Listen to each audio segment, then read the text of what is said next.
Avez-vous déjà eu peur de décevoir un proche pendant les fêtes de fin d'année? Ça m'est déjà arrivé. Je m'appelle Julie et voici l'histoire de mon Noël le plus incroyable. Quand mon mari a perdu son emploi dans une université du Sud à cause de la discrimination religieuse il y a 10 ans, nous avons essayé de joindre les deux bouts pendant la bataille juridique qui a suivi. Martin a fait de l'enseignement suppléant et a travaillé comme chauffeur d'une camionnette pour un ophtalmologue et était membre du service.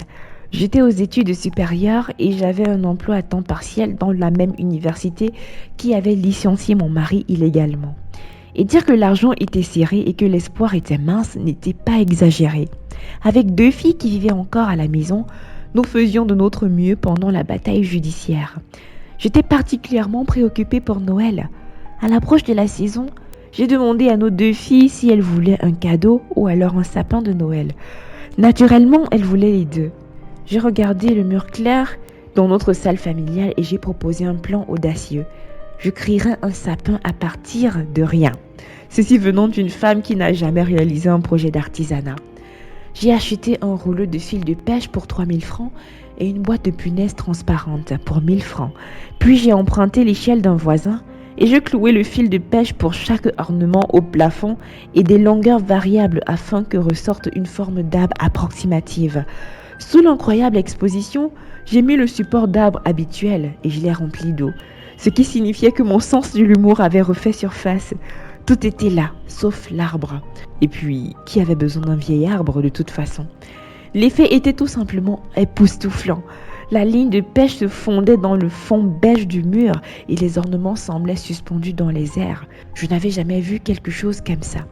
Au sommet de l'arbre, c'est-à-dire le plafond, j'ai cloué l'ange en épi de maïs que m'avait donné mademoiselle Jeanne, mon professeur de journalisme au lycée, dont l'habileté et l'amour des mots me maintenaient toujours au travail. Nos voisins d'à côté ont été très impressionnés par mes efforts. Cécile a dit qu'elle trouverait un moyen l'année qui suivait d'utiliser des fils de courant pour ajouter des lumières de Noël. Elle ne l'avait pas fait, mais notre fille aînée a construit son propre arbre et avait mis des lumières dessus. De l'arbre de Noël improvisé à la cuisine du jour J, il y a tellement d'anecdotes touchantes des membres du voisinage prenant des initiatives à l'égard de ma famille, les transformant en souvenirs d'un vrai sens de Noël et de l'amour du Seigneur. En voici quelques-unes. Denise, notre voisine d'en bas de la rue, a apporté une boîte de décoration en bois de 2 pouces pour l'arbre. Ils étaient parfaits parce qu'ils étaient légers.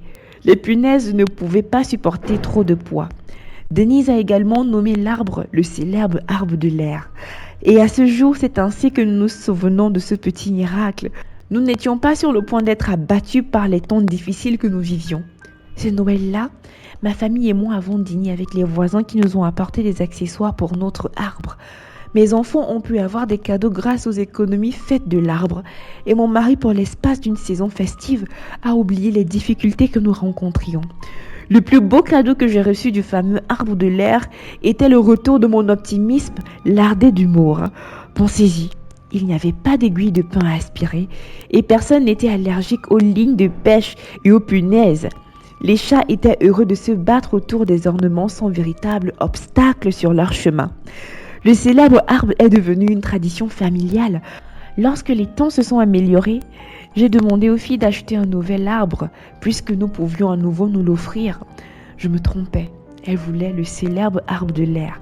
La tradition s'est poursuivie pendant près de 10 ans, jusqu'à ce que j'en ai marre de monter, de descendre l'échelle pour enfoncer les punaises dans le plafond. L'héritage continue cependant.